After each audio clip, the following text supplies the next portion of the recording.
Everyone knows that Spectacular Spider-Man is one of the best Spider-Man shows and probably one of the best Marvel shows to have ever existed. It wasn't just the action and the funny and quippy dialogue by Josh Keaton, or the very incredible and interesting art and animation style, but it was the writing.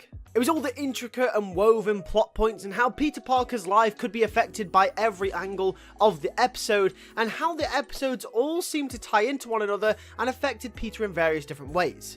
The level of responsibility laid up against the consequence for Peter's actions is always satisfying to watch.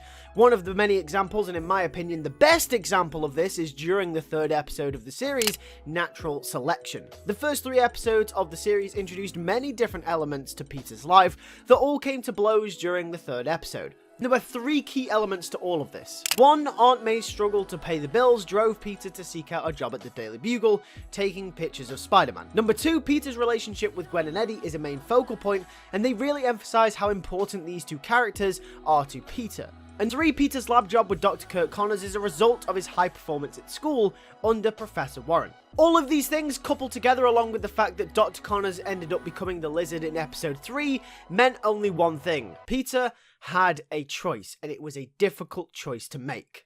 His first choice is that he could take out the Lizard and not take photos of the fight, which would then save his relationship with his internship, and of course save his relationship with his friends, Eddie and Gwen. But his second option is that he could take out the Lizard as Spider-Man, but then take photos of the fight, which could then help with Aunt May with the bills. That is genius, because either way, Peter loses. He either loses the respect of his friends and the internship that he currently works at, or he can't help Aunt May pay the bills, which I think is a brilliant show of how Peter Parker's life can attack him from all angles. And it all comes back to one thing. That's right, Spider-Man. One of the many reasons as to why Spectacular Spider-Man is a great show, because it has these moments of choice that no matter what Peter does, it will always lead him to losing.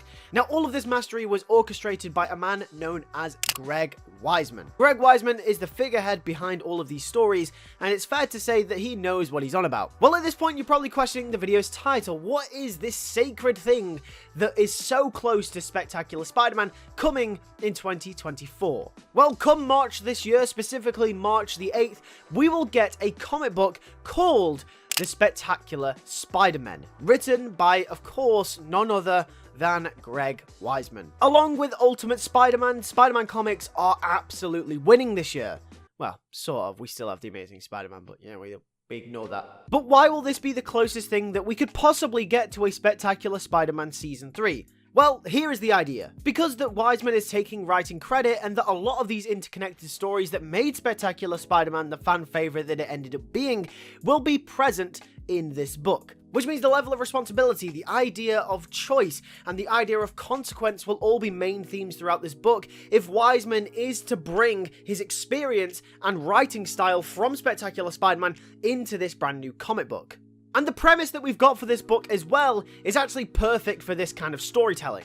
This comic series will follow both Peter Parker and Miles Morales, and will be the first Spider-Man series ever to follow both characters long-term in a series surrounding both of them as the main protagonist. Weisman has since stated that he's also excited to get started on the series because we'll get to see that mentor/student relationship between Miles and Peter fleshed out more than we ever have before. Weisman has also confirmed that it will follow the main theme of Miles trying to impress Peter and try to live up to his legacy as Spider-Man, whilst also Peter is kind of tapping back into his youthful side, with Miles obviously being the younger one in their relationship, and there will be this back and forth between both of them.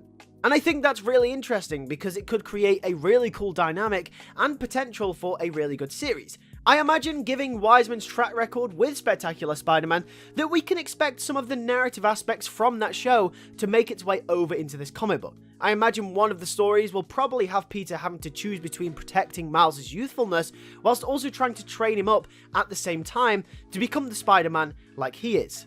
And on the other hand, maybe Miles won't feel good enough. Maybe Miles will have a story where he feels like he can't live up to Peter, or potentially that he might be way in over his head. There will definitely be some balancing act playing out over here long term, and it will be really, really nice to see this be fleshed out in this comic book. And I imagine, given the Spectacular Spider-Man writing style of Greg Weisman, it probably will serve this book very, very nicely.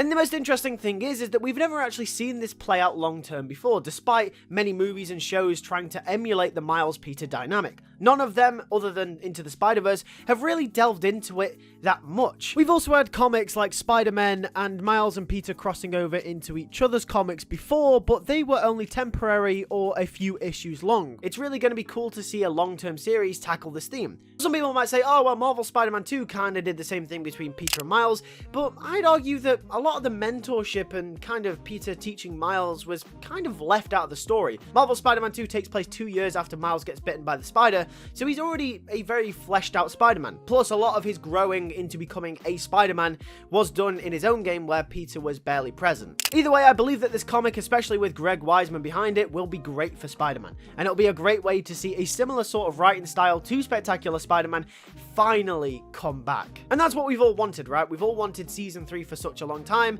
but this is probably the closest thing we're ever gonna get to a season 3. Unless Disney and Sony somehow work out some mad deal where Spectacular Spider-Man can come back, I don't think it will. And I think this is probably going to be the thing that is going to resemble that show the most. So I am really, really excited for it. But I want to hear all your thoughts in the comment section down below, and I'll see you guys in the next video.